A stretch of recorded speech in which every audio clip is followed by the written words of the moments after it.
పేరు వచ్చేసి Lakshmi Medak and from Medak. నేను ఇంతకు ముందు వెబ్సైట్లకు రాకముందు మహిళా సంఘాలలో బుక్స్ రాస్తుంది. ఫస్ట్ నేను రాగానే నిన్న సెషన్ ఏంటి నాకు అర్థమైతే ఏంటంటే నిజమే కదా, ఇది నా జీవితమే అనిపించింది.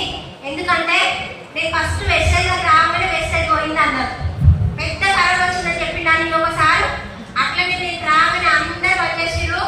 ఏదేమైనా సరే నేను ఈ బిజినెస్కి వచ్చిన ఈ బిజినెస్ లో మనకంటే ఒక ఇద్దరు ఉంటారు, ఎవరంటే మన కోసం మంచి చేసేవాళ్ళు, మన కోసం చేంజ్ చేసేవాళ్ళు, అవునా కాదా?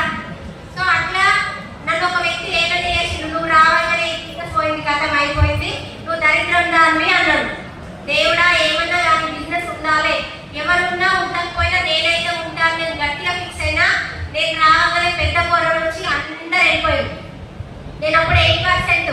మీరేం చేస్తారు? బంద్ చేస్తారా? చేస్తారా? బంద్ చేస్తారు కదా. నేను ఒకటే మాట చెప్పిన, అందరూ పోయిర్రు, నిన్న మొన్న వచ్చినావు నువ్వు బంద్ చేసాయి, నువ్వు కూడా ఇంటికి రా, పైసలు కట్టు, నీకు 2 లక్షల రూపాయలు ఇస్తా అన్నారు. నేను ఒకటే మాట అన్నప్పుడు నాకు గౌతమ్ బాలి సార్ తెలియదు, సిద్ధార్థ్ సింగ్ సార్ తెలియదు, ఎవరు తెలియదు. ఓళ్ళు లేకపోయినా నేను గౌతమ్ బాలి సార్ మాట్లాడే ప్రొడక్ట్ వాడదా, నాకు నచ్చింది అని చెప్పేసి నేను నిలబడ్డా.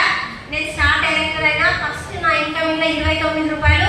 స్టార్ట్ అయిన తర్వాత 14 మంది మొత్తం పోయారు డైమండ్లతో సహా. తర్వాత నేను క్రౌడ్ అయినా 1,20,000